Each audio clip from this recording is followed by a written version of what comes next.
Jadi ada yang mengatakan, oh ini ilmu hitam, ini ilmu putih. Tapi ada juga yang berpendapat, ilmu adalah ilmu. Hitam dan putihnya ilmu tergantung digunakan oleh siapa dan untuk apa. Apakah untuk kebaikan, kebenaran, ataukah untuk kejahatan dan kezaliman.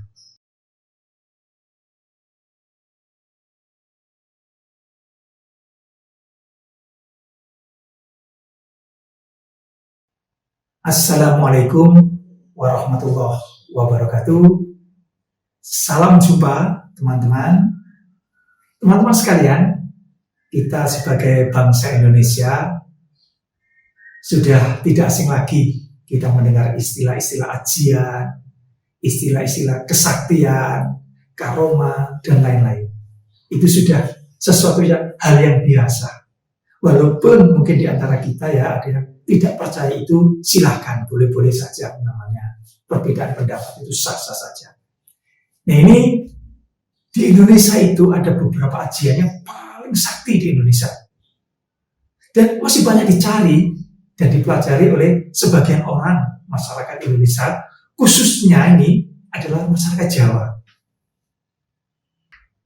Selain teknik bela diri seperti silat, karate, dan lain-lain, ada pula berbagai jenis ilmu gaib ya, yang melibatkan supranatural yang sangat sakti dan memang tidak dapat diukur kebenarannya secara logika atau secara nalar. Ajian ini disebut juga dengan ilmu kanuragan atau ilmu bela diri secara supranatural yang dimiliki oleh seseorang dengan tujuan tertentu. Tidak jarang yang mengkaitkan ajian atau ilmu kanuragan ini dengan hal mistis lantaran mempunyai kekuatan yang tidak terduga.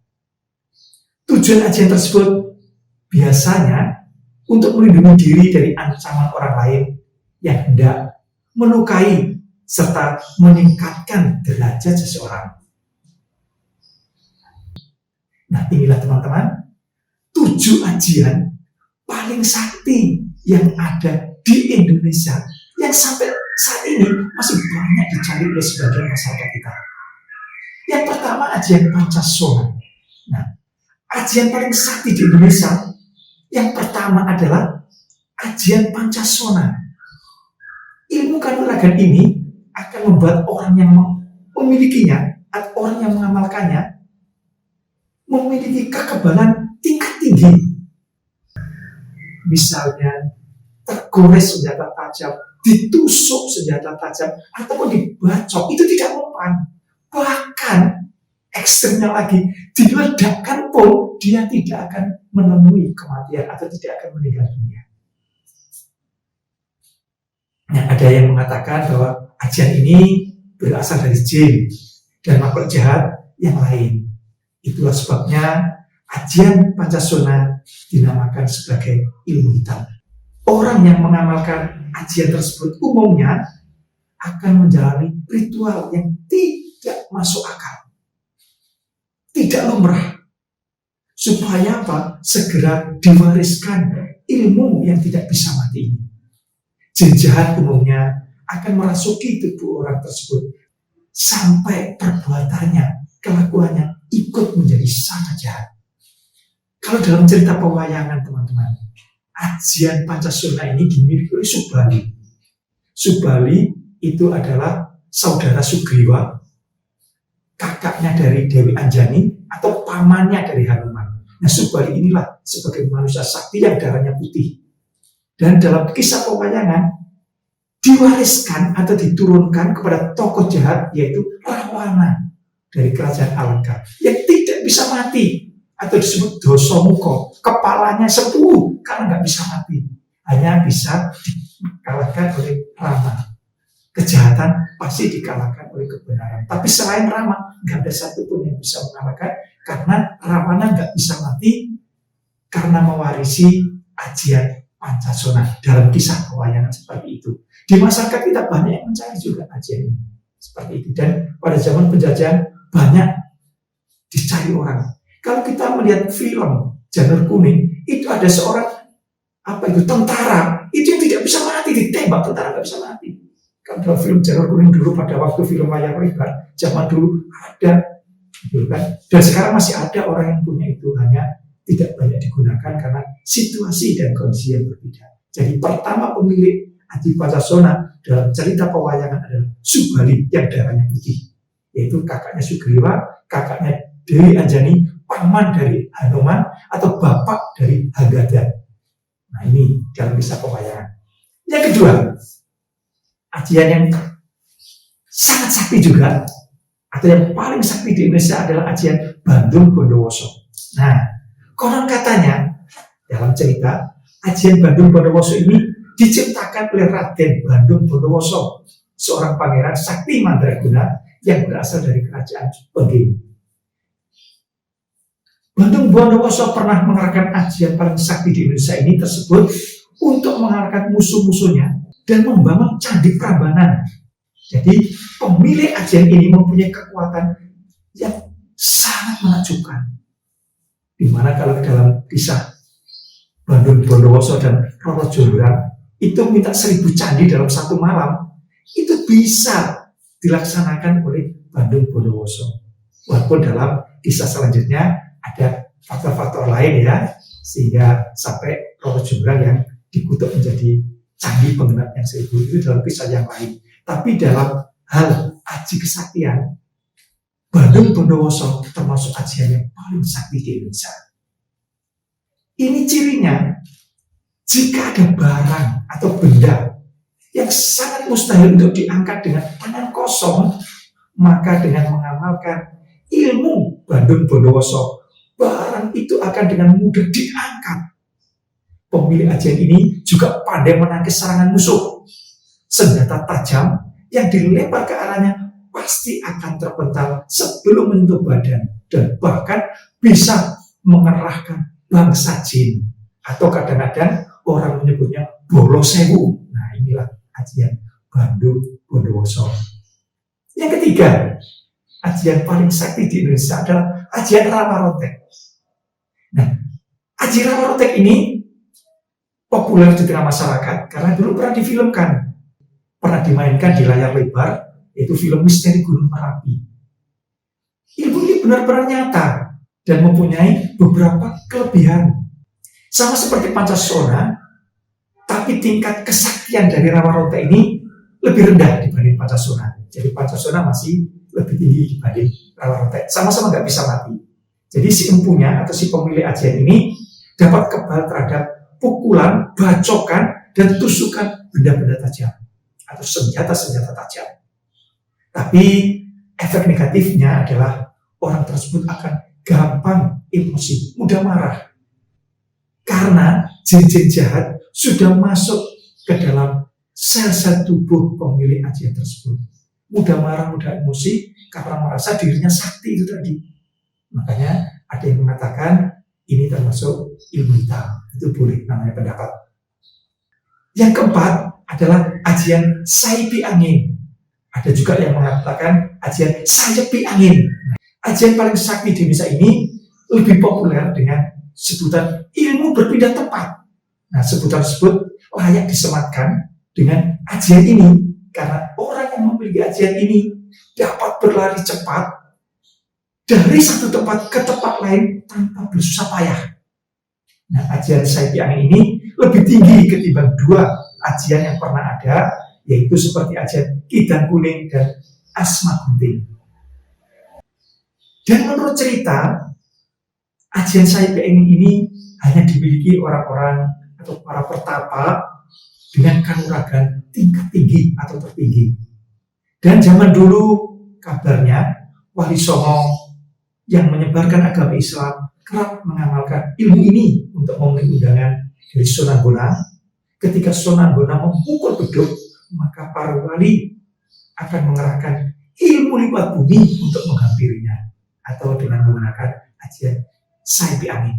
Dan dalam film ada namanya jumper, sudah pernah difilmkan di barat itu, bisa pindah dari satu tempat ke tempat lain dalam waktu sekejap. Nah, memang tidak bisa dipelajari secara normal, ini harus menggunakan supranatural, tapi pernah difilmkan.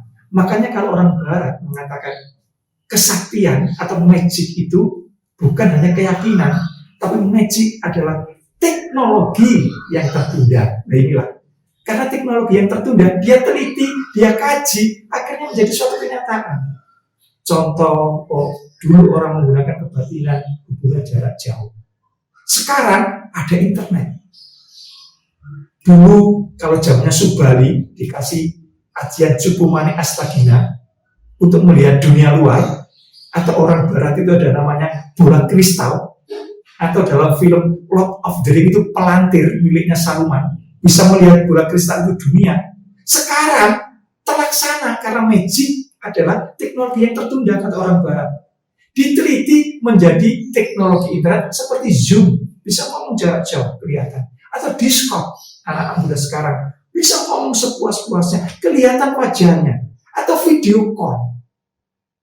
Ternyata bisa di belahan dunia lain, kita bisa ngomong, bisa melihat apa yang terjadi di sana, bisa kita lihat di sini langsung atau live. Kalau dulu pakai magic atau pakai suatu perawatan tertentu, kalau dalam istilah pewayangan ada Cupumane Astagina atau bola kristal. Sekarang dengan internet terbukti ternyata benar bahwa magic itu adalah teknologi yang tertunda dan dipelajari menjadi konkret seperti ini. Itu yang keempat. Yang kelima, ajian Brajamusti. Salah satu ajian paling sakti di Indonesia adalah ajian Brajamusti. Konon katanya ilmu ini dimiliki oleh Raden Gatotkaca dalam cerita wayang. Orang yang memiliki ajian tersebut umumnya akan mempunyai kesaktian yang sangat tinggi. Si pemilik ajian ini akan mempunyai tubuh kebal seperti baja dan gerakannya lincah seperti Gatotkaca.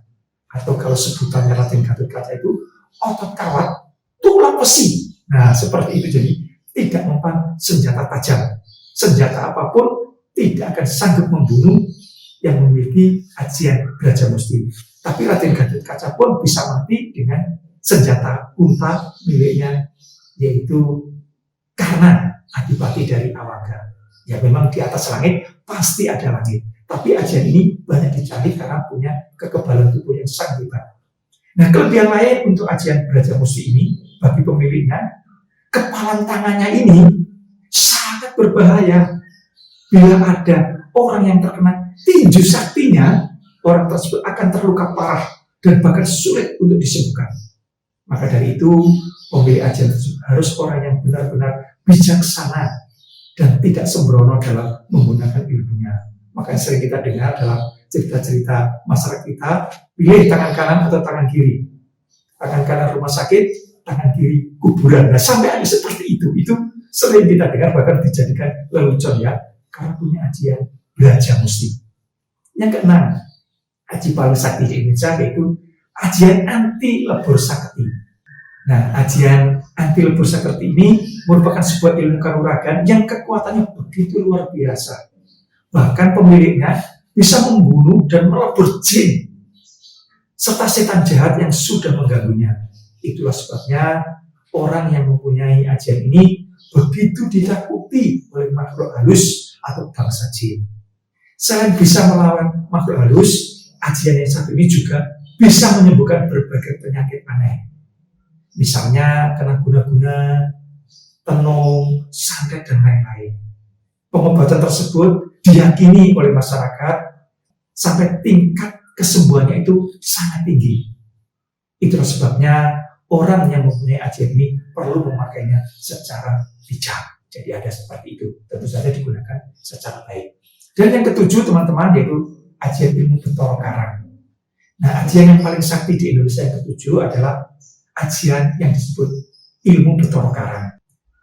Bahkan teman-teman banyak yang meyakini bahwa ajian ini banyak ditakuti oleh makhluk di dunia, termasuk bangsa jin dan setan yang sering memberikan ilmu kepada manusia.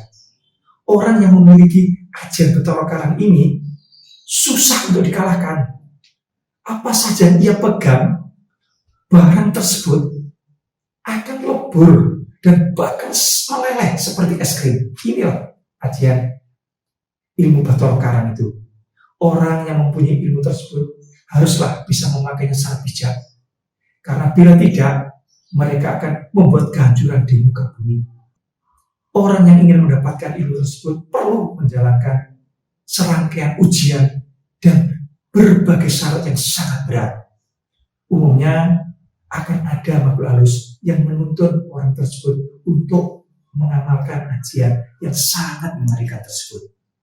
Itulah teman-teman 7 ajian yang paling sakti di Indonesia, di tanah Nusantara ini, khususnya bagi masyarakat Jawa. Apakah masih ada? Ada sampai hari ini, hanya tentu saja zaman situasinya berbeda, sehingga tentu tidak sembarang orang bisa menggunakan itu. Contohnya santet, masih ada sampai hari ini. Di samping ada orang yang bisa melakukan perbuatan santet, ada juga orang-orang yang bisa mengobati.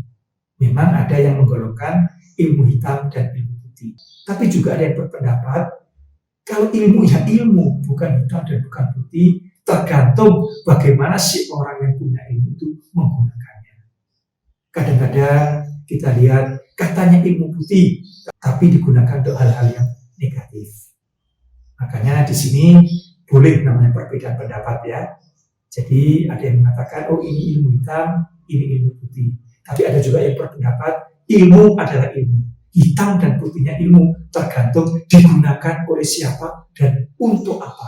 Apakah untuk kebaikan, kebenaran, ataukah untuk kejahatan dan kezaliman. Ilmu adalah ilmu. Itu pendapat teman-teman. Silakan. Dan itu sah-sah saja. Boleh-boleh saja. Itulah teman-teman sharing hari ini 7 ilmu atau 7 ajian yang paling sakti di Indonesia. Semoga informasi ini bisa menambah wawasan kita semua, tentu saja membawa kebaikan dan manfaat bagi kehidupan kita semua. Mohon maaf kalau ada salah dan kurangnya. Assalamualaikum warahmatullahi wabarakatuh.